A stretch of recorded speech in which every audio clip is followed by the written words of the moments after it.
Bonjour, on accueille ce jour dans ce nouvel épisode un cancérologue radiothérapeute. Il a créé le premier institut de médecine intégrative. Bienvenue sur Col Roulé.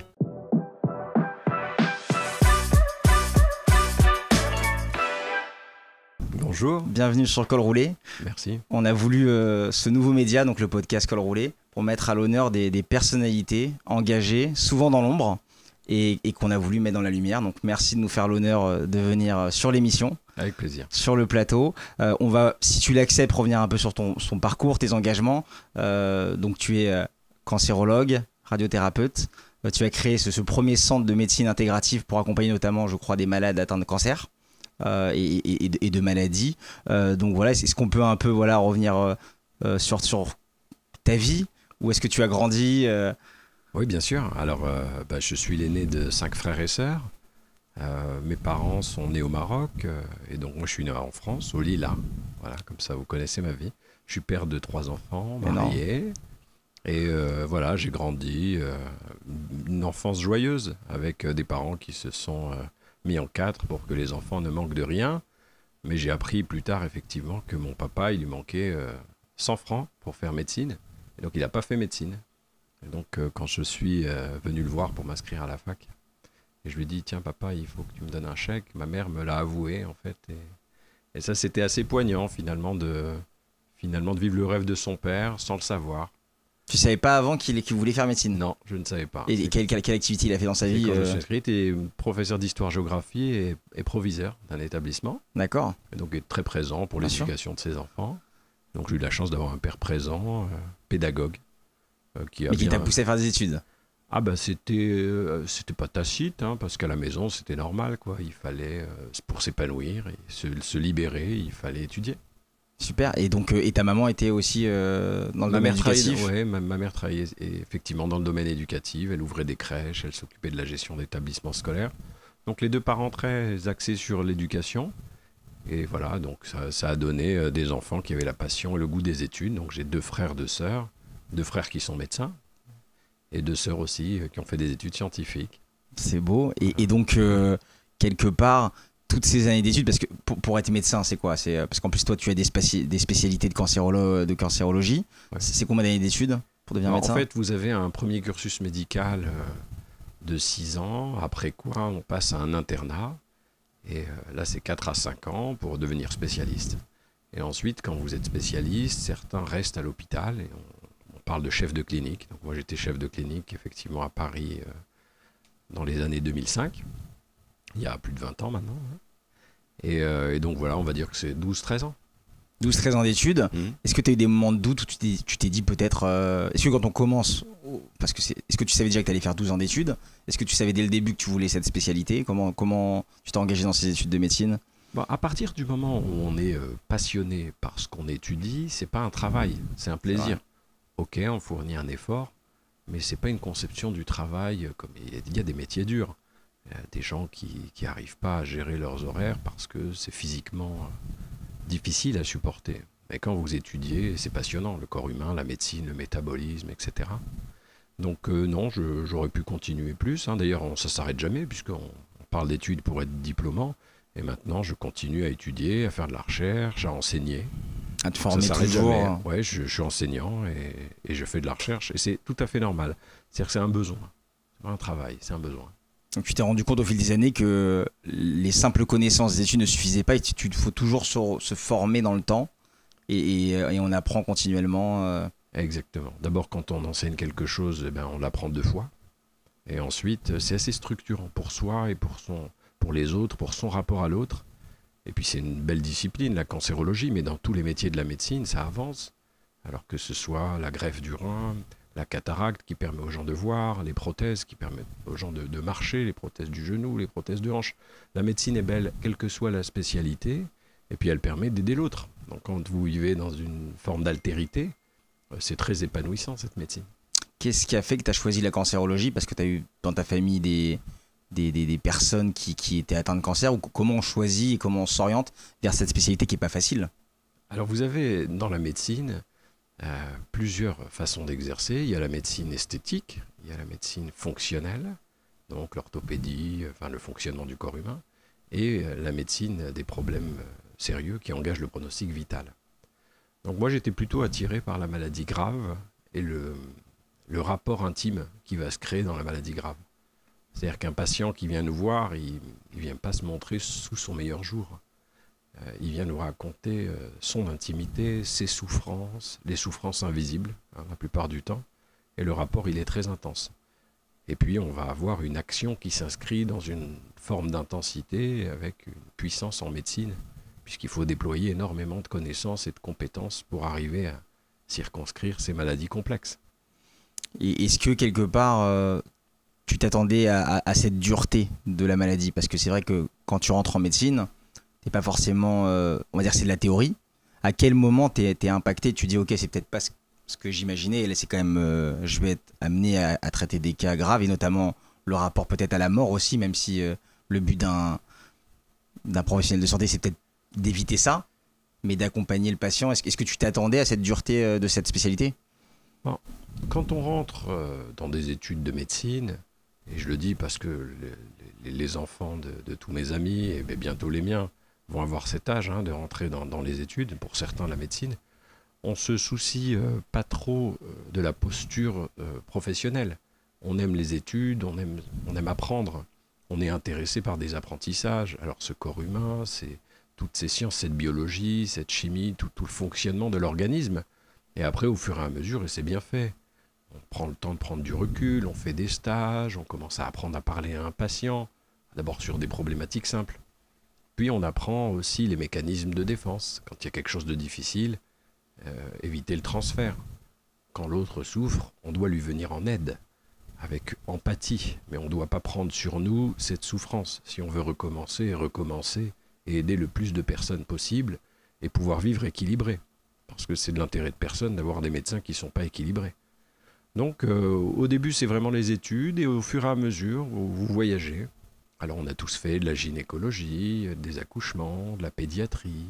Dans le cadre de tes études, tu as... Et de la médecine d'urgence, on a été au bloc opératoire, de la psychiatrie. Donc on se balade en fait. Et au fur et à mesure, chacun regarde là où il va se sentir à l'aise. Et puis il y a des opportunités. Je crois beaucoup aux figures tutélaires des maîtres. Dans chaque métier, on a ou pas des maîtres. Il y a des gens qu'on admire, il y a des gens qui nous donnent de la passion. Et donc on va, à travers les rencontres, connaître ces figures qu'on va admirer, qui vont nous inspirer. Et au final, on n'est obligé de ressembler à personne. Il faut être le meilleur de soi-même, c'est un peu nietzschéen. Il faut devenir qui on est. Et au début, on ne sait pas. Quand vous avez 16, 17, 18 ans, vous rentrez dans des études, vous n'avez pas le même tempérament que lorsque vous avez 23, 24, 25 ans, avec un peu plus de maturité. Donc il faut laisser le temps de ne pas savoir, d'explorer, de découvrir. C'est la beauté des études. C'est qu'on apprend à se découvrir soi-même, à découvrir l'autre, à découvrir le monde. Et puis un jour vient le moment des choix, et c'est vrai que les choix, c'est engageant. C'est sûr. Est-ce que toi, tu as eu des exemples ou des modèles dans ta vie qui t'ont donné envie de faire ce métier ou d'avancer et de ne pas lâcher? Oui, dans ma culture, on dit que à chaque fois que quelqu'un t'apprend quelque chose, il doit être considéré comme étant ton maître. Donc j'ai eu plusieurs maîtres, évidemment, mais il y en a quelques-uns qui m'ont marqué, et on essaye d'être digne de la confiance qu'ils ont eue en nous, et puis de les égaler. C'est difficile même de les dépasser. On a besoin d'admirer. Et donc j'ai eu effectivement des maîtres en particulier qui a la juste posture, la bonne manière de parler aux patients, de considérer la science. Parce que la médecine, c'est pas qu'une science, c'est un art aussi. Et c'est Kant qui disait ça. La médecine est un art et non une science exacte et rationnelle. Donc il faut arriver à réguler les émotions, à s'inscrire dans une relation de soins avec le patient, à avoir une forme de présence, à avoir une bonne intention, à porter attention à l'autre, à mobiliser des connaissances techniques, des connaissances scientifiques, à construire en fonction du système dans lequel on travaille, ce qui est disponible, ce qui ne l'est pas. Et donc il y a une forme de complexité, mais qui doit être un jeu et qui au final doit être naturel. Quand vous êtes un bon médecin, vous êtes vous-même dans une relation très fluide et vous apportez un bénéfice au patient. Est-ce que, bon là c'est un peu le parcours idéal parce que tu as eu des maîtres, tu as eu des personnes qui t'ont accompagné, qui t'ont peut-être donné envie. Je ne sais pas si tu en as un en tête ou un à nommer, mais est-ce que tu as eu dans le cadre de tes études être confronté à des personnes pas bienveillantes et qui quelque part aurait pu te faire douter sur ton engagement et d'aller au bout des études. Oui, bien sûr, mais le doute, vous savez, le doute, c'est ce qui nous nourrit, même en science. Hein. Il faut chasser tout le dogmatisme et toutes les certitudes. Notre métier, c'est de gérer de l'incertitude, d'ailleurs, en donnant de l'espoir. Donc il faut apprendre le doute, bien sûr. Et quant à la bienveillance, sur le plan relationnel, il y a des comportements qui sont différents. Vous savez, des fois, il y a des patients qui ont le schéma du médecin idéal, comme il y a des médecins qui ont le schéma du patient idéal. Puis vous ne collez pas tout le temps avec cet idéal. La vie est ainsi faite. Et bien c'est pareil. Quand vous avez une relation de maître à élève, vous n'avez pas toujours le maître que vous souhaitez ou quand vous enseignez l'élève que vous souhaitez. Et donc, bien sûr que oui, la bienveillance, c'est pas toujours en dos, mais c'est pas très grave. Il faut apprendre aujourd'hui à gérer la frustration. Voilà, c'est ce qu'on dit aux étudiants. Si vous voulez être bon, il faut travailler, gérer la frustration. Et un jour, vous serez vous-même, et après, le meilleur de vous-même. Donc, on ne peut pas être servi sur un plateau, avec son idéal servi tout de suite. Il faut apprendre à apprendre sur soi. Mais dans tous les métiers, je crois. Oui, c'est quelque chose qu'on pourrait adapter quelque part à tous les parcours. Qu'est-ce qui fait donc tu me dis 12 ans ou 14 ans d'études en tout? Oui. Si tu comptes plus après. Ouais, ça, on aime. On compte plus les années. À quel moment tu as cette idée de créer un centre de médecine intégrative? Déjà, qu'est-ce que la médecine intégrative pour ceux qui...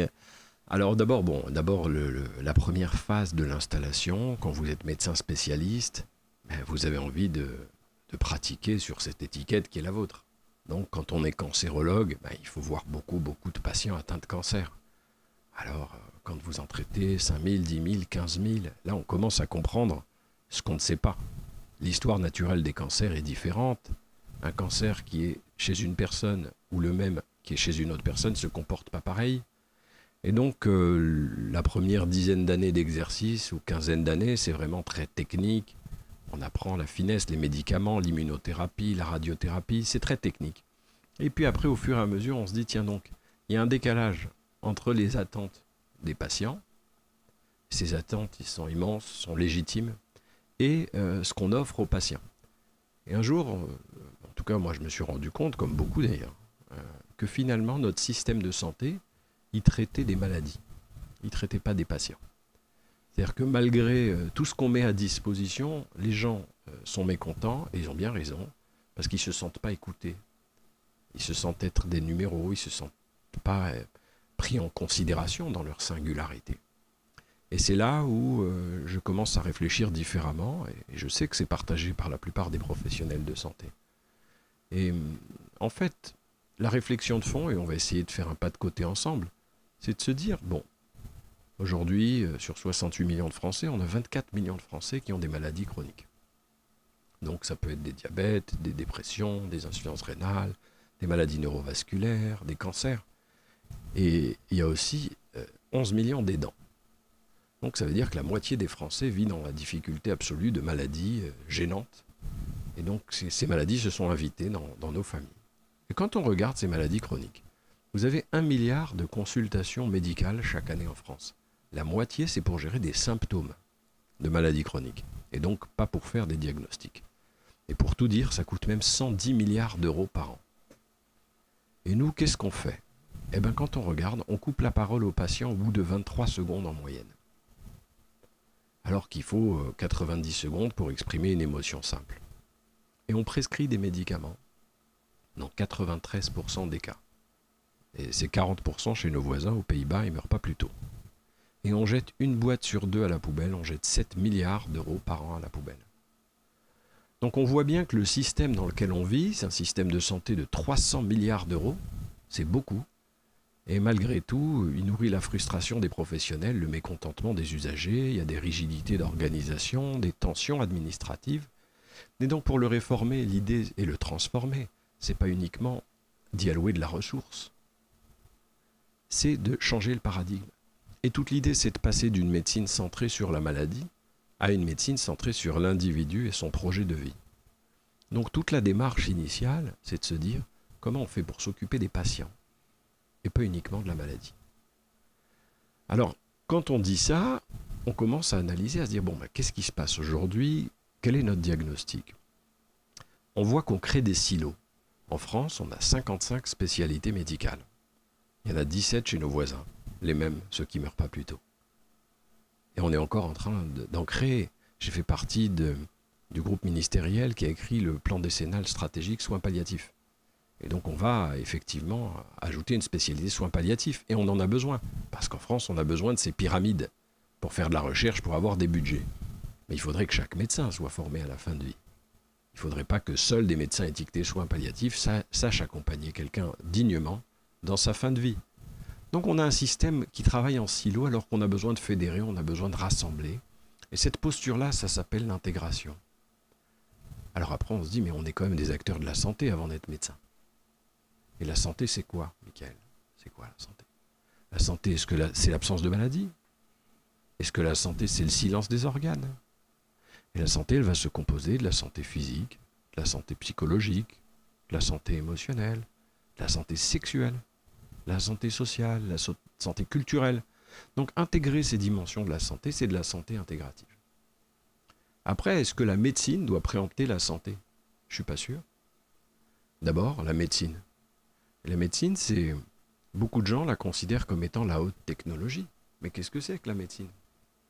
Et vous êtes médecin, des fois on interroge les étudiants en médecine, on dit dis-moi, tu sais ce que c'est que la médecine? J'étais hier avec un étudiant en 5e année de médecine, je lui dis mais c'est quoi la médecine? Il n'arrivait pas à la définir. Alors qu'il était très bon, il maîtrisait bien ses cours. Mais je crois qu'il faut commencer par là. La médecine, c'est toutes les connaissances scientifiques et les moyens de tous ordres qu'on va mettre en œuvre pour soulager, prévenir, traiter des maladies, des blessures et des infirmités. Ce qui veut dire qu'avec des mots, on soigne. Et des fois, avec des mots qu'on ne prononce pas, on fait du mal. Donc des fois, vous êtes dans une relation thérapeutique avec un patient, il attend que vous disiez quelque chose et vous ne le dites pas, et là, vous avez fait du mal. Alors vous pouvez faire une ordonnance avec des médicaments à 10 000 €, remboursés par la sécurité sociale, parce qu'en France, on a de la chance. Mais vous n'avez pas dit ce qu'il fallait. Et là, vous faites du mal. Donc il faut se poser la question sur cette médecine qui doit intégrer, cette santé intégrative, cette médecine intégrative. Et donc on va positionner le patient au centre, prendre ce qu'il y a de meilleur dans les médecines conventionnelles, et on peut parler de ça, dans les médecines complémentaires, et redéfinir un projet de soins. Donc tu as réussi comment on fait, parce que c'est limite de l'entrepreneuriat, d'aller créer un centre de médecine intégrative. Est-ce qu'il en existait déjà en France quand tu as commencé à en créer? Est-ce que c'était quelque chose qui était déjà implanté dans le pays? Alors quand vous faites le constat intellectuellement de ce qui manque, ensuite vous vous dites comment je vais faire pour travailler autrement. Donner du temps aux patients, parce que le temps c'est de la qualité, le temps c'est ce qui nous manque quand on est médecin spécialiste, quand on est médecin tout court d'ailleurs. Arriver à considérer l'autre, à reformuler, à lui donner des temps d'écoute active, à mobiliser ses ressources. Donc ça sort du schéma habituel. C'est-à-dire qu'aujourd'hui, un patient il vient, je peux rester en consultation 3 minutes, prescrire une ordonnance et être remboursé par la sécurité sociale. Mais si je passe 1 heure à l'écouter et à essayer de comprendre ses problèmes de vie et à l'aider, c'est comme si j'étais resté 3 minutes. C'est pas forcément valorisé. Aujourd'hui, on peut rembourser 20 ans un antidépresseur, mais pas une séance de psychologue. Donc on a une problématique aujourd'hui, c'est qu'il n'y a pas de financiarisation de la qualité. On finance la quantité, on finance la technique. Alors donc, on s'est dit comment on va faire pour arriver à donner du temps aux patients. On avait le choix, soit on fait payer ce temps-là, mais là c'est plus accessible et solidaire. Et ça ne correspond pas à nos valeurs. Soit on passe par un vecteur qui est génial en France, c'est le vecteur associatif. Et donc on a monté une association. Et l'association, on l'a appelée Raphaël. Raphaël, c'est l'ange de la guérison. Alors, mon associé est musulmane, mon autre associé est protestant, un qui est catholique, moi je suis juif. Donc on a dit l'ange Raphaël, c'est très bien, ça nous va bien à nous tous. Ça unit tous les enfants d'Abraham. Voilà, et donc on a appelé ça l'Institut Raphaël. C'est les accords d'Abraham avant de la médecine. Exactement. De la médecine. Et donc on a monté un institut où vont cohabiter les acteurs médicaux, paramédicaux, des sophrologues, des sexologues, des psychologues, des nutritionnistes, des ostéopathes. Il y a 90 soignants de 40 disciplines qui travaillent ensemble, main dans la main. Et donc on va co-construire avec tous nos patients des parcours d'accompagnement qui sont coordonnés et qui vont être orientés vers la nutrition, les émotions, l'activité physique, le bien-être et le retour à l'emploi. Et on offre gratuitement les parcours de soins à tous les patients et on les évalue pour montrer que quand on s'occupe des gens, c'est mieux que si on s'occupait que de leur maladie. Et donc en 6 ans, on a offert plus de 100 000 parcours à 6 000 nouveaux patients et on a montré qu'on diminuait de 60% le taux de dépression sans médicaments. Le sentiment d'isolement chez des gens pourtant bien entourés, les troubles du transit, les troubles du sommeil. Donc l'idée, c'est de faire intervenir ces thérapies non médicamenteuses, en plus des traitements dits conventionnels, pour arriver à ce que les parcours de soins et les parcours de vie permettent aux patients de guérir, pas uniquement d'être traités de leur maladie. Parce que quand on regarde, c'est quoi guérir? Les gens, ce qu'ils veulent, c'est être guéris. Ils viennent voir le médecin qui traite la maladie. Mais eux, ils veulent guérir. Et la guérison, selon l'Organisation mondiale de la santé, c'est un état de retour complet à un bien-être physique, mental et social. Mais ce n'est pas le médecin qui va décréter qu'on est bien mentalement ou socialement, qu'on est bien au travail, qu'on est bien en famille. Donc il faut permettre aux patients de faire ce chemin pour être guéris et arriver à le considérer dans ses dimensions mentales, sociales, en plus de sa dimension physique. Donc ça, c'est le médecin, le soignant en général, même le soignant non médecin, qui doit faire cet effort de considérer l'autre. Pas comme un corps, mais aussi comme une âme, comme un esprit, comme un être social. Est-ce que dans un peu cette société capitaliste où tu le disais, on fait 3 minutes quelque part, on reçoit un patient, on peut être remboursé, pourquoi passer plus d'une heure avec? À quel moment dans ce moment d'entreprendre et de créer ce centre avec tes associés, tu te dis pas, ouais, mais là c'est plus viable économiquement ce qu'on est en train de faire. C'est-à-dire que on est ok, c'est bien une association, mais on est quand même des professionnels de santé où on a dans 7 jours, dans une semaine il n'y a que 7 jours. Dans une journée, on peut recevoir les patients de 8h à, j'en sais rien, 19h maximum. Est-ce qu'à un moment, il n'y a pas... On parlait du doute, de la frustration. Mais est-ce que quelque part, on ne se dit pas, mais on va dans le mur. Ok, on veut aider les gens, mais ça va trop loin. Donc c'est une super question parce qu'en fait, il y a une patiente zéro, en fait, qui me fait passer à l'acte. En fait, cette dame, elle a 88 ans. Elle fait des gâteaux pour les pauvres. Tout le monde l'aime. Parce qu'elle se lève le matin, elle va au marché, elle achète ses ingrédients et elle fait des gâteaux pour les pauvres. Et un jour, elle a un cancer et elle dit à son entourage, j'ai bien vécu, je veux pas qu'on me traite. Moi, j'ai 4 personnes ce jour-là différentes qui m'appellent, Alain, il faut que tu vois cette dame, Alain, il faut que tu vois cette dame. Donc j'ai dit, bien sûr, je me mets à votre disposition. Alors il se trouve pour la petite histoire que ma grand-mère a eu 12 enfants et qu'elle aidait les femmes à accoucher au Maroc. Et donc, quand je rencontre cette patiente de 88, elle apprend que ma grand-mère était ma grand-mère. Elle me dit, vous savez, docteur, votre grand-mère, elle m'a accouché. J'ai confiance en vous, je vous laisse me traiter. Alors moi, j'étais fier. Et la France est belle. Parce qu'avec une petite carte verte, tout est pris en charge. Et donc, en l'occurrence, cancer du sein, on fait la biopsie, l'IRM, la chirurgie, la radiothérapie. C'est 30 000 €. Et tout est remboursé, c'est magnifique. Mais sauf qu'à la fin du traitement, elle sort plus de chez elle et elle fait plus de gâteaux. Et là, je suis embêté. Et donc, je vais voir mon équipe. À l'époque, il n'y avait pas d'Institut Raphaël. Donc, je vais voir l'esthéticienne, la kiné, la psychologue. Écoutez, vous allez tous les jours chez elle. Et à la fin, vous m'envoyez les factures. Je veux qu'elle ressorte de chez elle. Et donc, en moins d'un mois, pour moins de 1 000 € à vrai dire, elle ressort de chez elle et elle refait ses gâteaux. Je me dis, c'est un peu bête quand même cette histoire. Parce qu'on fait l'effort à 30, on ne fait pas l'effort à 1. À 30, on paye tous les brevets de la planète et on tue les gens socialement. Donc sur le plan médico-économique, c'est un non-sens de s'occuper des gens que par le prisme de leur maladie et de ne pas s'occuper d'eux.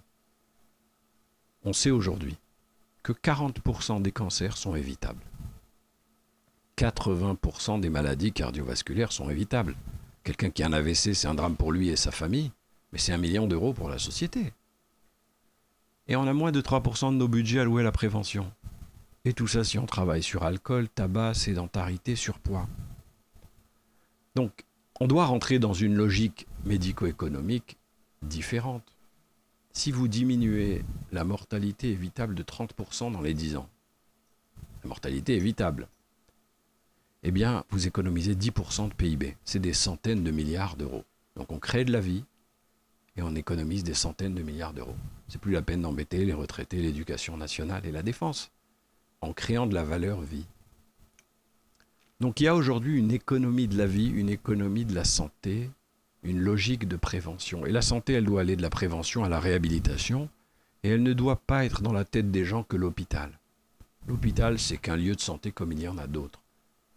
La santé, elle se fait en entreprise, la santé, elle se fait dans les écoles, la santé, elle se fait à la maison. Donc il faut avoir une éducation en santé différente. Il va falloir former pour transformer. À quel moment tu t'es dit, parce que tu parlais aussi des soins palliatifs, on en reviendra après. Je crois qu'il y avait une étude qui disait que moins de 2% des médecins étaient formés aux soins palliatifs en France, si je dis pas de bêtises, hein, je sais pas si le chiffre est correct. À quel moment tu te dis, pour apporter ma pierre à l'édifice, il faut aussi que je devienne quelque part instructeur, professeur. À quel moment dans ton cap, parce que je pense qu'il y a tout le moment où tu as dû voir des milliers de patients, mais quel est le déclic où tu dis, ok, c'est le moment d'enseigner? Bon, d'abord, on enseigne ce que l'on est, pas ce que l'on sait. C'est Jean Jaurès qui disait ça. Donc je crois qu'aujourd'hui, pour être digne de la confiance que les patients, que les soignants ont en nous, il faut que ton être soit capable de porter ce drapeau, ton message. Donc en fait, c'est un devoir. Chacun doit apprendre à être capable à enseigner ce qu'il est. Et ce qu'il sait, c'est un peu un garde-fou pour ne pas te perdre dans une pratique médicale où les relations de pouvoir sont asymétriques. Il faut vraiment bonne humilité dans la pratique. Alors, hormis le devoir d'enseigner, ce qui est aussi quelque chose de très traditionnel chez moi, de très familial, de très filial, c'est comme ça que j'ai été éduqué. C'est-à-dire que ton identité, c'est la transmission. Tu n'existes pas en tant que tel. Tu existes dans une filiation. Tu es le fils de quelqu'un, tu es le père de quelqu'un. Tes élèves sont comme tes enfants. Et en fait, transmettre, c'est ton objectif de vie. Donc ça, c'est quelque chose de très personnel. Donc moi, je ne me posais pas la question, est-ce qu'il faut que j'enseigne? C'est la manière d'enseigner qui doit être structurée. Comme l'Institut Raphaël, qu'on a monté, offre des soins gratuitement, on ne pouvait pas essaimer facilement ce modèle. Parce qu'il faut porter un déficit, aller chercher des fonds. Quand on est une association, tous ceux qui ont des associations le savent, c'est compliqué d'aller chercher des fonds. Parce que les gens sont très sollicités, il y a tellement de belles causes. Et donc on s'est dit, pour essaimer nos valeurs, il faut le faire autrement. Et donc on a monté une chaire en santé intégrative au Conservatoire national des arts et métiers. Voilà. Et donc j'enseigne au Conservatoire national des arts et métiers, où je suis professeur affilié. On a créé des diplômes universitaires de coordination de parcours santé. On travaille beaucoup sur tout un tas de projets. On encadre des thèses de sciences. Là, j'ai une super femme qui est une patiente experte qui finit sa thèse de sciences sur la sexualité des patientes, que je co-encadre, et qui soutient sa thèse le mois prochain. Et je trouve ça génial sur le plan de l'autonomisation du patient, sur le plan de la démocratie sanitaire, que d'arriver à faire en sorte qu'un patient transforme sa propre expérience en expertise et puisse venir en aide aux autres, avec son regard, avec son vécu. Et donc, cette rigueur d'aller commencer à théoriser ce qu'on fait, l'enseigner, échanger, le confronter à d'autres pratiques, ça a été tout à fait naturel. Être bon tout seul chez soi, dans un système de santé, ça n'a pas de sens. Être un bon praticien dans son cabinet, c'est important, à une échelle individuelle. Mais moi, ce qui m'intéresse, c'est pas tant l'échelle individuelle. Je suis médecin, comme d'autres médecins, on est 225 000 en France. Mais j'aime bien la logique d'apporter quelque chose au système, de prendre de la hauteur. Et aujourd'hui, les médecins et les soignants en général, les infirmières, les aides-soignants, tous les soignants sont bienveillants, pour beaucoup, pour la plupart. Mais ils sont souvent outillés par un système qui n'est pas très cohérent, qui dilapide les fonds qu'on lui alloue et qui n'est pas très solidaire, qui est très pyramidal. Donc ce qui m'intéresse à moi aujourd'hui, c'est de transformer le système de santé, ce fameux système de 300 milliards d'euros, qui pourrait faire beaucoup mieux que ce qu'il fait maintenant. Est-ce que tu as l'impression que, parle notamment des leviers politiques, donc je le disais que tu avais participé notamment à des commissions, je crois, interministérielles ou sur des rapports de santé, que tu arrives à avoir un impact aujourd'hui, par ta légitimité, par le levier associatif, pour influer sur le politique et les décideurs? Alors, le levier politique est très important pour transformer un système, comme le levier économique. Le plus important, c'est le levier culturel. Quand culturellement quelque chose s'impose, beaucoup de gens vont suivre par un phénomène naturel. Donc il faut convaincre. pour convaincre, il faut labourer. Le terrain, ça se laboure. Les choses ne viennent pas s'implanter toutes seules, comme par magie ou par décret. Et donc, le premier travail, c'est un travail de terrain. Et sur le plan politique, on a de la chance en France d'avoir des gens bien éduqués, quel que soit leur bord politique.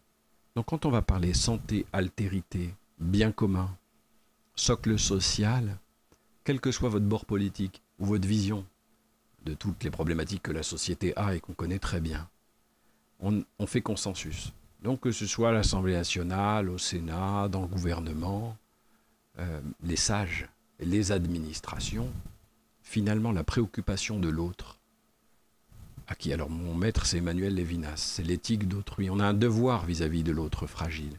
Donc, sur ce socle philosophique, on arrive à rassembler. Après, les leviers d'action pour transformer, on ne les a pas encore pleinement. Il faut du courage politique et des engagements, et il nous manque ça aujourd'hui. Notre société, elle vit beaucoup sur une éthique de la justice. Vous savez, la morale, à l'échelle individuelle, c'est le bien et le mal. Mais quand on vit tous ensemble, on a tous des conceptions très différentes du bien et du mal. Donc ce qui va compter, c'est qu'est-ce qui est bon pour nous tous, qu'est-ce qui est mauvais pour nous tous. Ça s'appelle l'éthique. C'est une science morale. Et aujourd'hui, c'est la justice qui prime. Nous, on aspire à ce que la société, elle aille vers une éthique du care, du prendre soin. C'est-à-dire remettre au centre les attentions particulières, la disponibilité affective, la responsabilité émotionnelle, la considération du soi relationnel. On peut tout à fait exercer son intelligence, être rigoureux et méthodique, ça c'est le cerveau gauche, et être affectif et reconnaître ses affects, et ça c'est le cerveau droit. Il faut prendre en considération la peur, la colère, la révolte, les instincts des gens, sans les mettre de côté. Il y a beaucoup de gens qui pensent que ça c'est du domaine de l'intime. Alors qu'en fait, il faut faire de la politique avec ses tripes. Et le sens du bien commun et de l'intérêt général, c'est d'arriver à être au plus près de cette population qui attend de nous qu'on la représente et qu'on change la manière de transformer la société. On ne peut pas avoir un système aujourd'hui de santé qui gaspille, qui traite de la maladie et qui ne prend pas en considération la souffrance des individus. Donc on attend, c'est un message, on attend des politiques beaucoup plus courageuses. Est-ce que c'est les politiques qui sont venus à toi ou c'est toi qui as dû les solliciter et leur faire comprendre que maintenant il fallait faire bouger les choses? Comment ce rapport où tu as été amené à notamment intégrer ces commissions, c'est quoi? Est-ce que tu peux nous en parler un peu plus des rapports que tu as intégrés et notamment tu as été sollicité sur les soins palliatifs ou sur d'autres sujets, mais comment se fait cette relation? C'est le politique qui vient voir la santé et qui a quelque part besoin d'une expertise et qui a un peu appel à l'aide parce que, attendez, on doit être légitime, on est des politiques, on a besoin de professionnels autour de nous pour légitimer notre action publique, ou c'est toi qui, écoutez, on a besoin de vous maintenant, comment se fait cette connexion? Alors oui, il y a deux niveaux de réponse. D'abord sur les soins palliatifs. Bon, aujourd'hui en France, il y a 158 000 morts de cancer chaque année. D'accord ? Et c'est vrai que un cancérologue comme moi, par exemple, j'ai 2 à 3 patients qui décèdent chaque semaine. Alors, fort heureusement, j'ai beaucoup plus de patients que je suis qui guérissent. Mais on est confronté à la mort. C'est vrai que partout en France, parce qu'il y a 450 000 cancers chaque année en France, partout en France, les médecins, les soignants, les équipes, les familles, tout le monde est confronté à la mort. Et ça fait partie de la vie, la finitude. Le sujet, c'est mourir dignement. Mettre les moyens qu'il faut et arriver à avoir un process pour accompagner cette fin de vie. Et donc, en cancérologie, en général, il y a une forme de légitimité, de par l'exercice, à entrer dans les sujets de la fin de vie. Mais vous pouvez parler à mon ami neurologue de la maladie de Charcot ou d'autres pathologies neurodégénératives dont on meurt également. Donc c'est vrai que ça intéresse toute la médecine, mais la cancérologie, effectivement, cristallise un peu ce sujet, ce débat. Donc oui, de par la posture cancérologique, on est sollicité. Alors après, vous avez plusieurs types de systèmes. En France, vous traitez des cancers dans des systèmes hospitaliers, des hôpitaux généraux. Il y a des centres de lutte contre le cancer qui exercent très bien la cancérologie, des cliniques privées. Et donc on fait attention à regarder les problématiques avec tous les prismes et tous les yeux qui vont se poser sur cette question, parce qu'il y a des différences dans les manières d'exercer. Donc, chaque métier, et fort heureusement, le système est ouvert et sollicité. Et donc, moi, j'ai été sollicité en tant que cancérologue pour regarder ces approches. Maintenant, la casquette de santé intégrative et d'une dimension d'accompagnement centrée sur le patient est aussi une casquette qui va faire qu'on est sollicité à ce titre. Parce qu'aujourd'hui, ce qu'on cherche en général, c'est essayer d'humaniser les soins dans un système qui est déshumanisé. Donc, que des acteurs qui organisent la vie de la cité, donc de la politique, aillent sur le terrain et essayent de comprendre les pistes de réflexion. Et chacun a son point de vue, ça me paraît très honnête.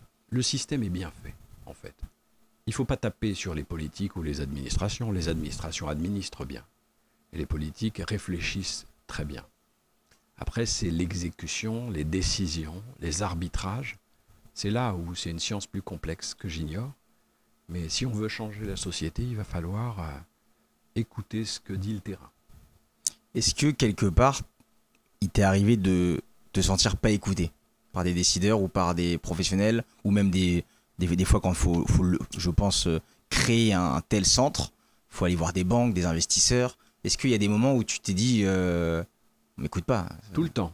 Ah ouais. Tout le temps. C'est-à-dire, si on arrête d'être révolté, on ne peut plus rien changer. Donc il faut une révolte calme, en fait. Et il faut aussi se dire que aujourd'hui, les recommandations pour s'occuper d'un patient ne sont pas les mêmes en fonction des pays.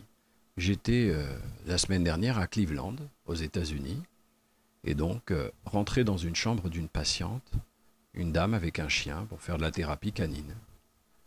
Chez un autre patient, il y avait un maître Reiki.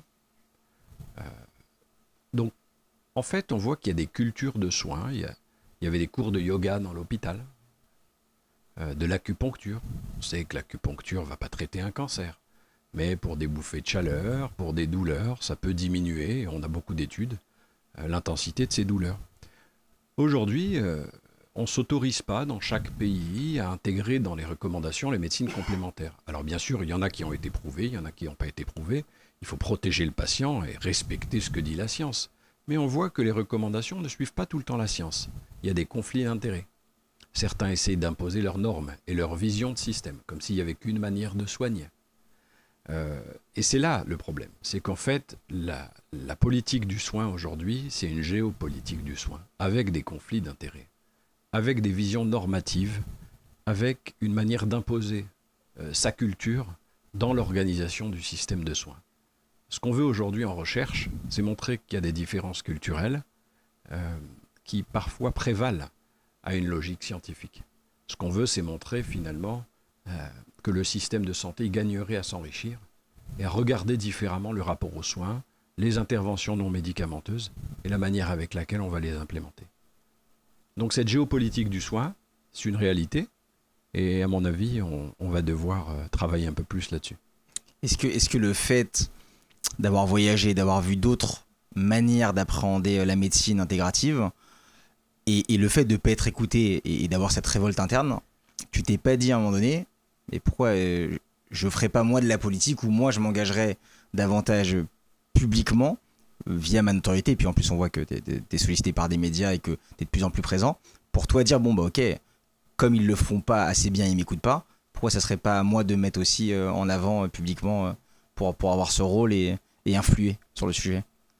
Parce que mon épanouissement et mon utilité, c'est dans la médecine de la cancérologie du quotidien.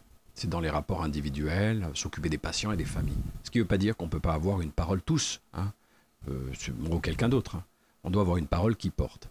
Aujourd'hui, on a un débat politico-médiatique autour des médecines complémentaires qui tourne autour des dérives sectaires. Alors oui, il y a 5% de dérives sectaires, en France comme ailleurs. Mais ça capture tout le débat autour des organisations de l'accompagnement sur les médecines complémentaires.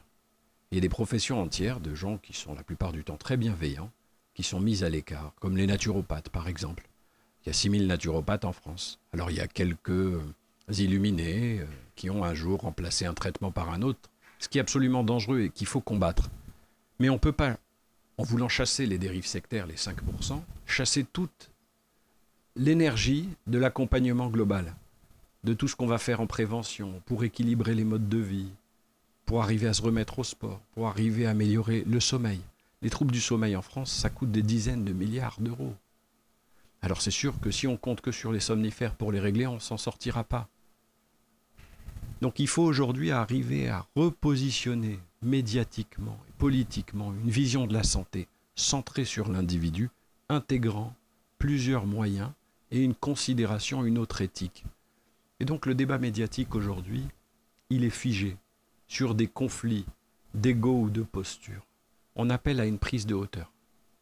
Et donc il faut développer la recherche pour arriver à démontrer. On a une étude il y a 3 jours dans le fameux New England Journal de médecine qui montre qu'on diminue de plus de 50% le taux de rechute de cancer après un cancer du côlon quand on fait du sport. Imaginons que ces rechutes-là, elles coûtent la vie de certaines personnes, mais elles coûtent des dizaines de milliards d'euros aussi. Si un médicament montrait un tel bénéfice, on aurait tout de suite des actions qui flambent et une levée de fonds pour arriver à le promouvoir. Par contre, comme ce n'est pas un médicament, qui va s'en soucier? Est-ce que pour autant on va rembourser le sport sur ordonnance? C'est pas parce qu'on n'a pas incarné matériellement par un médicament ce bénéfice qu'il faut le laisser de côté.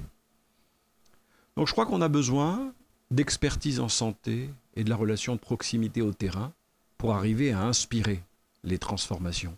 Et on a des gens qui font bien de la politique en France, et je pense que c'est à eux aussi de se saisir, je dirais, de ces messages pour arriver à nous concocter un système de santé qui tourne mieux, qui est moins déficitaire et qui est plus efficace. Arrêtons de gaspiller, occupons-nous des gens.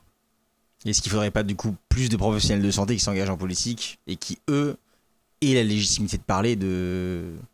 La vision de la politique aujourd'hui, c'est une politique médiatique, alors que tout le monde fait de la politique. L'homme est un animal politique, vous vous rappelez d'Aristote. Et donc s'engager pour la vie de la cité, c'est le fait de tout le monde. On doit tous penser à notre épanouissement individuel, mais qui doit s'inscrire dans un épanouissement collectif, un projet qui nous dépasse. Et donc vous avez plein de professionnels de santé qui sont tout à fait au fait de ce qui se passe, de l'analyse de leur système, qui ont des solutions géniales qu'il faut écouter. Après, de là à se saisir de ça, lorsqu'on a un pouvoir législatif, un pouvoir exécutif, un pouvoir financier quelconque, c'est ces chemins-là qu'il faut faciliter. Et dans tous les métiers du monde. Là, on est en train de parler de la santé et de la manière dont il faut écouter le terrain pour transformer le système. Enfin, on peut voir avec les auditeurs, dans n'importe quel métier, c'est la même histoire. Sauf que là, on gaspille tellement que c'est un peu une sonnette d'alarme. Et vous ne pouvez pas continuer à financer. Il y a un hôpital près de chez nous qui a levé 80 millions d'euros pour refaire un énième bâtiment. Et c'est super. Bon, il n'y a pas un euro dédié aux patients. Il faut aujourd'hui, on a plus de 3000 hôpitaux en France. Il faut aussi avoir le courage de dire qu'il y a peut-être un peu trop d'hôpitaux et qu'il faut mieux s'occuper des gens en ville pour qu'il y ait moins de patients qui soient hospitalisés. Parce que si l'hôpital est le seul recours, évidemment, il va falloir doubler le nombre d'hôpitaux. D'abord, ce ne sera pas satisfaisant, on ne fera pas bien. Parce que la phase où vous êtes dans un lit, dans un hôpital, c'est qu'une petite partie de la phase de votre maladie. Ce qu'il faut, c'est s'occuper des gens avant en prévention et après en réhabilitation. Donc si on met tout l'argent dans l'hôpital, on ne s'en sort pas. S'il y a moins d'hôpitaux, ce n'est pas pour faire des économies, c'est pour qu'on prenne de l'argent et qu'on réinvestisse la ville pour arriver à organiser le système différemment. Mais il faut de la pédagogie et faire comprendre que l'argent de la santé doit être dépensé différemment. Tu parlais de cette anecdote, de cette rencontre qui t'a quelque part un peu poussé à créer cet Institut Raphaël et cette dame qui faisait des gâteaux chez elle qu'elle allait distribuer, qui après restait chez elle parce que il n'y avait pas d'accompagnement quelque part de sa maladie. Est-ce que dans ces périodes de doute et dans ton parcours, parce qu'il s'est passé combien d'années maintenant, presque L'Institut Raphaël, c'est la 7e année. 7e année. Est-ce que parmi toutes ces rencontres, ces doutes, ces frustrations, tu as eu d'autres rencontres percutantes qui t'ont marqué et qui t'ont poussé à continuer, à te dire ok, faut pas que j'arrête, la machine qu'on a lancée, il faut la faire c'est tous les jours. perdurer. C'est tous les jours. Je vous donne un exemple. Là, je reçois un courrier d'une dame qui te dit, voilà, j'ai 45 ans, j'élève seul mon fils de 18 ans, ma fille de 15 ans. Mon fils vient de terminer le traitement d'une leucémie aiguë à l'hôpital Cochin à Paris. Il ne veut plus retourner à la fac, il pleure tout le temps, il nous crie dessus, je ne sais pas quoi faire, et tu vois une larme sur le courrier. Donc naturellement, on intègre le fils, la mère, etc. dans un parcours, puis moi je passe à autre chose. Et 3 mois après, on était à la mairie de notre ville, on faisait un événement d'art-thérapie, et là je vois un jeune homme de 18 ans, beau gosse, qui vient me saluer en souriant, merci monsieur. Je lui dis, mais t'es qui toi? Il me dit, mais je suis le...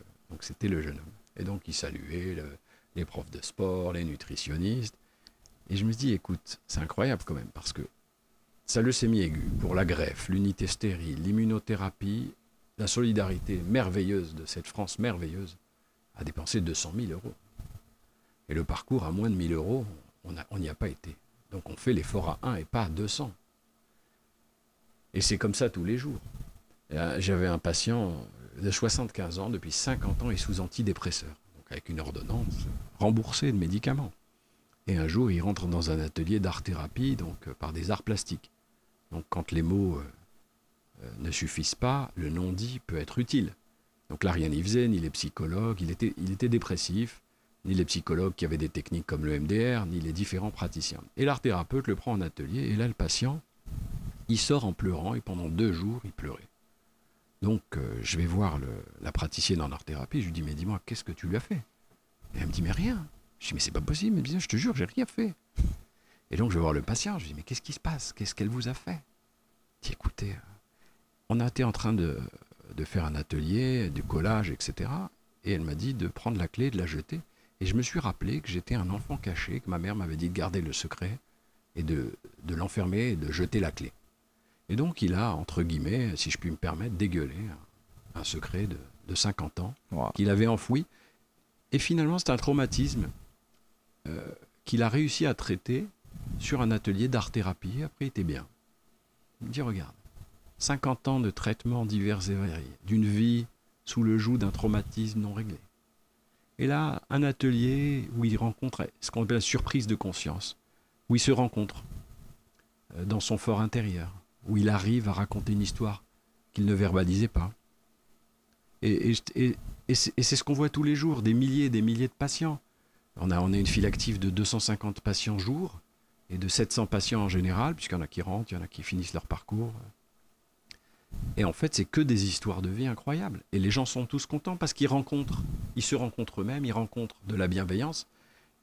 Et puis nous, on l'offre. Donc c'est vrai que ce n'est pas des acteurs de l'économie de marché, ils se sentent considérés. Alors pour faire tourner tout ça, il faut des dons, il faut des partenaires, et il faut que cette association vive. Mais en évaluant le bénéfice, nous, ce qu'on aspire, c'est qu'un jour, la solidarité se dise, mais évidemment, il faut un financement des parcours d'accompagnement en santé. On va faire des économies sur le gaspillage d'un côté pour s'occuper des gens vraiment de l'autre côté. Et c'est pas parce qu'on ne rembourse pas des médicaments qu'il ne faut pas rembourser du temps dédié aux patients. C'est pas parce qu'on ne rembourse pas les murs d'un hôpital qu'il ne faut pas qu'on rembourse de l'accompagnement de nos patients.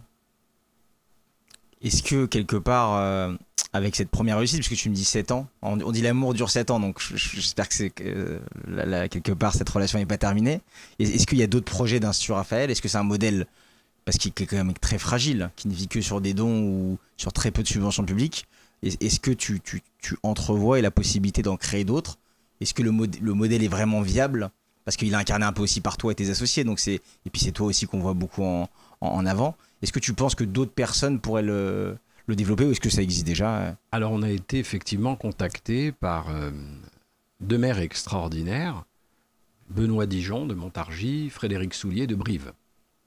Et donc on a une relation qu'on entretient depuis plus d'1 an, et leur objectif à l'un et l'autre, c'est de monter un Institut Raphaël dans leurs villes respectives, donc à Montargis et à Brive. Alors à Brive, on a une spécificité, c'est que le directeur de tous les hôpitaux de Corrèze, Nicolas Portelan, qui est brillant, qui était vice-directeur d'une agence régionale de santé, Aquitaine, et qui a une vision assez globale de la santé, a travaillé avec son maire pour essayer de proposer un modèle de médecine intégrative à Brive-la-Gaillarde, qui est une ville absolument géniale que j'ai découvert. Et à Montargis, c'est pareil, un ancien député maire qui est médecin, Jean-Pierre Dor, une équipe assez géniale qui se dit il faut qu'on propose aux patients de notre ville une autre prise en charge, un accompagnement.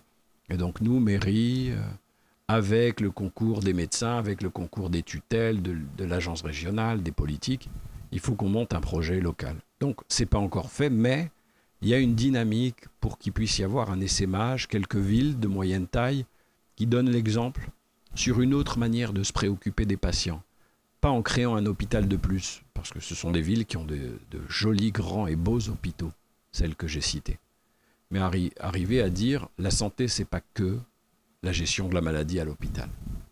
Et donc il y aura des avant-gardistes, il y aura des gens qui suivront, et on créera des modèles économiques. Mais on y arrivera. Il faudra bien qu'on s'occupe des patients. Parce que mettre 10 000 euros pour s'occuper d'une tumeur bénigne qui est logée dans le ventre, avec une chirurgie, avec des robots, du consommable, c'est très bien.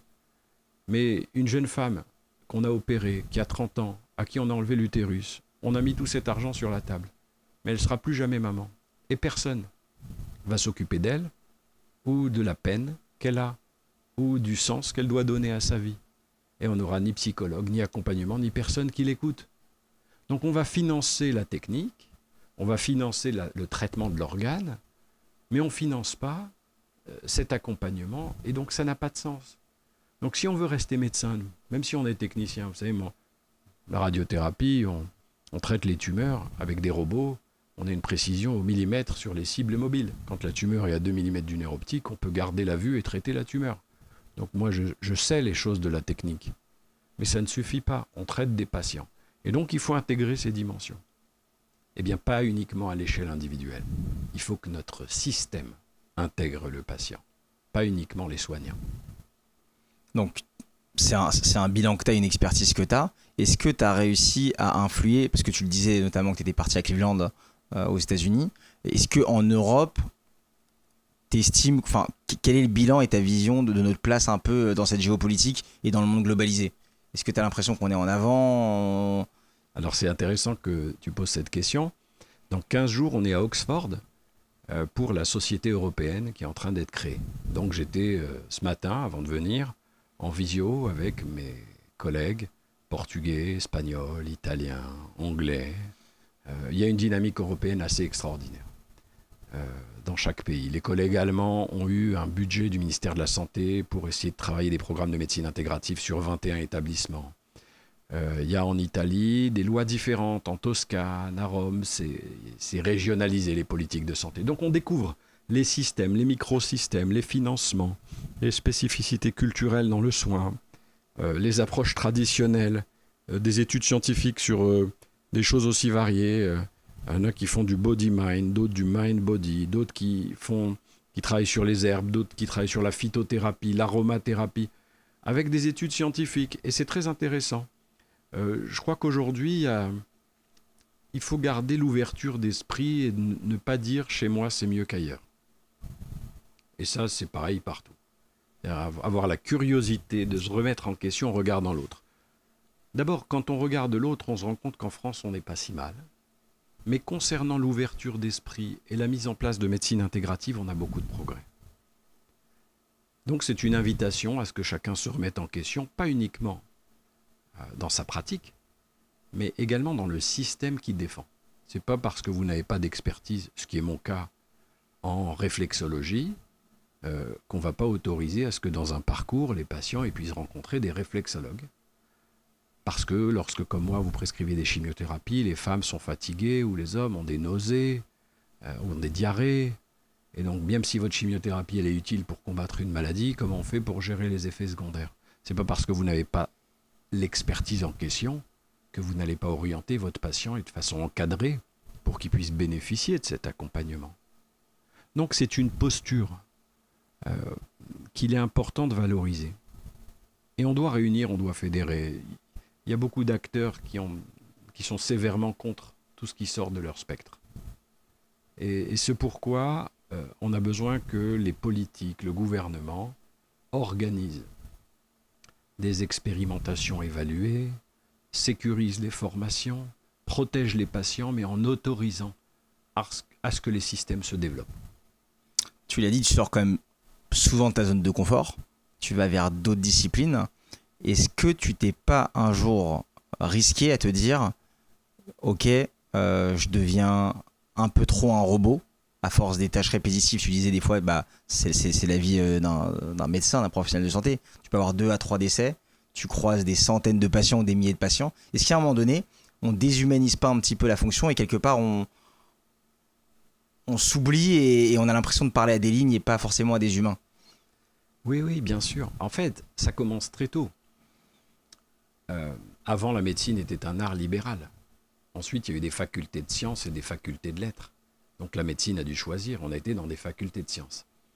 Et quand vous rentrez en fac de médecine, on vous dit au début que la médecine a 2 ennemis, la superstition et l'héritage des anciens. Autrement dit, la religion et la tradition. Alors moi, je ne suis pas du tout le style de gars qui va écouter ça. Mais donc, on va se détacher des choses de l'esprit, et c'est une façon de déshumaniser. Mais on le fait pas à mauvais escient, parce qu'on ne veut pas que les croyances prennent le pas sur les savoirs. Donc cette manière de scientifiser la médecine, elle est utile pour arriver à ce que la solidarité se préoccupe du socle commun de ce qui est démontré pour protéger les patients. Parce qu'on ne peut pas faire qu'une médecine de croyance. Mais on a besoin du doute et on a besoin de faire évoluer nos connaissances, parce qu'elles évoluent. Alors à l'époque, Voltaire disait « L'art de la médecine consiste à distraire le malade, pendant que la nature le guérit ». Franchement, on n'en est plus là. On sait qu'il y a un potentiel naturel d'auto-guérison, mais on sait qu'avec la médecine moderne, on a augmenté l'espérance de vie à plus de 80 ans.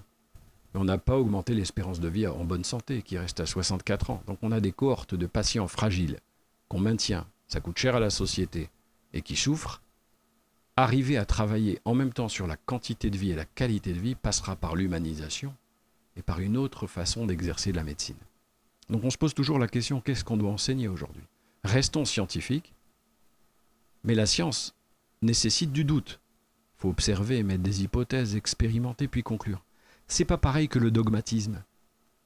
Le sceptique dogmatique. C'est Claude Bernard, le père de la science, qui disait « Le sceptique ne croit pas en la science, il croit en lui-même. Il pense que tout est opinion et que toutes les opinions se valent. » On a beaucoup trop de dogmatiques, de sceptiques. On n'a pas assez de gens qui doutent et qui ont un doute positif, qui va amener à la science un développement. Une recommandation, elle n'est pas figée, il faut la changer. Notre travail, c'est de casser l'existant et de le reconstruire en mieux, en permanence. Donc entre ceux qui appliquent de façon rigoriste la loi, la recommandation, et ceux qui essayent de la casser et de la changer, il y a des conflits d'école. Et c'est très bien comme ça. Est-ce que tu as été confronté, c'est intéressant, mais tu le disais notamment, tout ce qui était lié limite au spirituel et au doute, et est-ce que tu as déjà été confronté des fois à des cas médicaux où tu t'es dit, malgré tout ce qu'on a dit, contre toute nature, par exemple, il a guéri ou au contraire, on pensait qu'il allait guérir et malgré toutes les données scientifiques...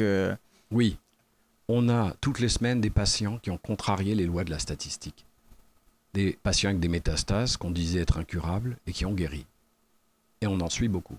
Ça ne veut pas dire que tout le monde va guérir, mais à partir du moment où cette personne existe, pourquoi la suivante qui vient te voir, on lui casserait son espoir? Et aujourd'hui, nous, on a intégré, vous savez, on a un partenariat avec le château de Versailles en santé culturelle. Alors la culture, c'est les arts, on a parlé des arts-thérapies, les modes de vie, les croyances. Alors c'est vrai que dans les arts-thérapies, on a les arts plastiques, la musicothérapie, la danse-thérapie, on fait de la dramathérapie, thérapie par le théâtre au château de Versailles depuis 3 ans avec nos patients. Et on a un programme santé spirituelle où on a travaillé avec les spiritualités laïques et religieuses.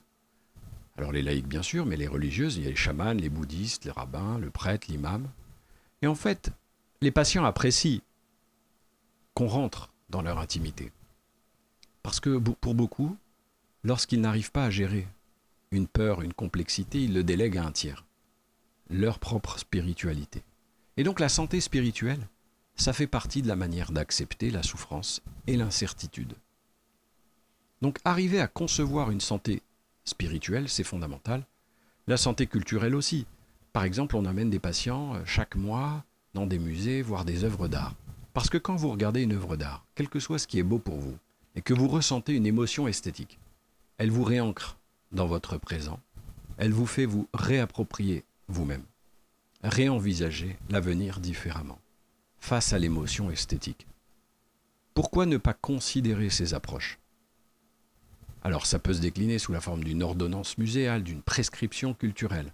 Quand on discute avec les personnels du musée Guimet ou d'autres, l'Institut du monde arabe, on a fait plein d'interventions. Ils sont en demande de fournir une culture qui n'est pas qu'élitiste, qui est accessible à tous. Donc on a une société qui doit changer grâce à l'éthique du Caire, en installant ces concepts de prescription sociale, de prescription culturelle. Mais ça veut dire qu'il va falloir reconnaître ce qu'on sait tous, l'émotion esthétique, on l'a tous ressenti, pas pour la même chose.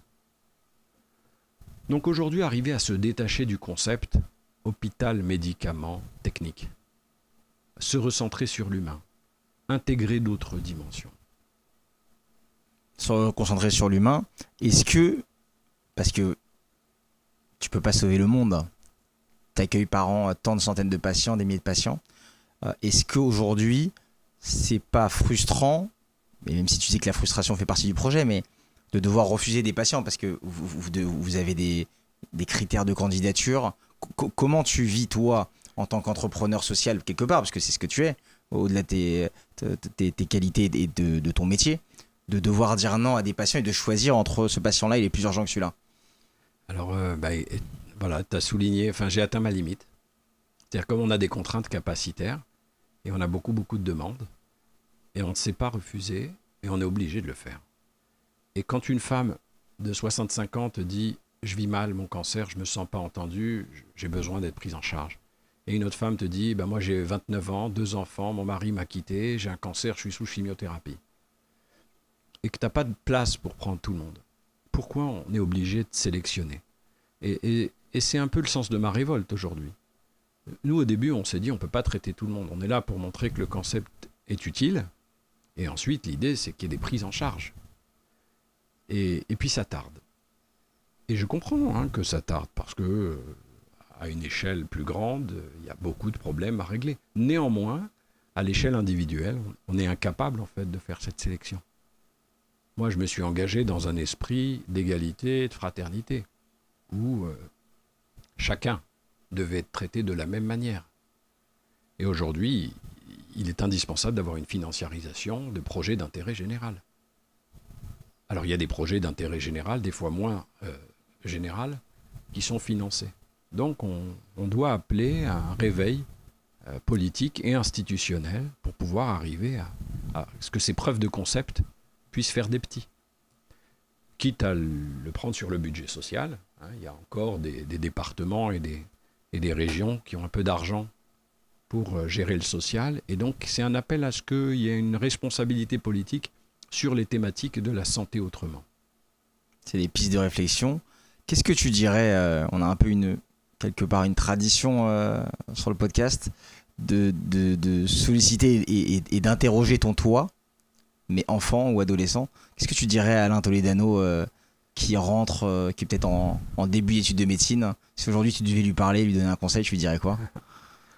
Je crois que comme beaucoup, quand on est jeune, on peut, mais on ne sait pas. Quand on est plus âgé, on sait, mais on ne peut pas tout.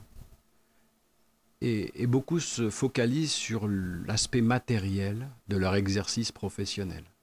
Et c'est vrai qu'on a besoin, dans sa vie, d'avoir une aisance matérielle, une forme de sécurité, de s'acheter un appartement, de mettre à l'abri sa famille, la base.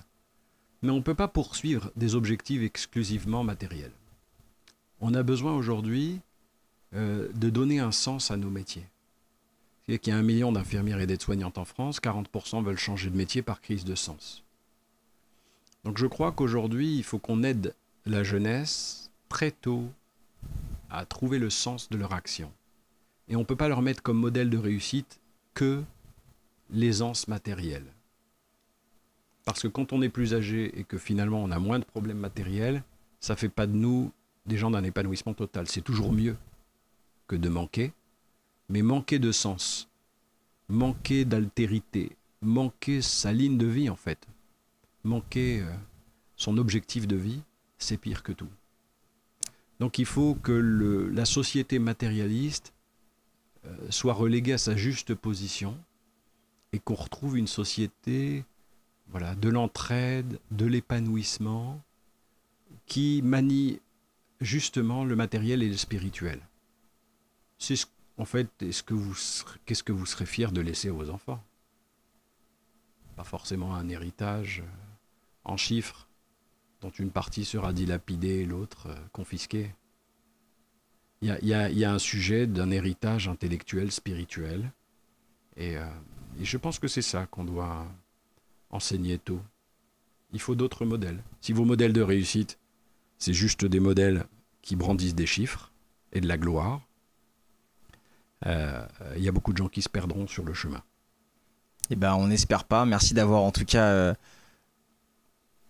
offert ta vision et on espère que une longue vie à l'Institut Raphaël, que vous puissiez mobiliser les pouvoirs publics et on mettra aussi les liens de l'association lors des publications sur nos différents réseaux sociaux. Merci Alain de nous avoir permis de découvrir un peu d'où tu venais, tes engagements et ce qui t'a amené à créer notamment cet Institut Raphaël et à très bientôt. Merci beaucoup. Merci. Merci de nous avoir suivis sur ce nouvel épisode de Col Roulé aux côtés du docteur Alain Toledano. À très bientôt sur Col Roulé. Vous pouvez nous suivre sur nos réseaux sociaux X, YouTube, Spotify et notamment YouTube. À très bientôt sur Col Roulé.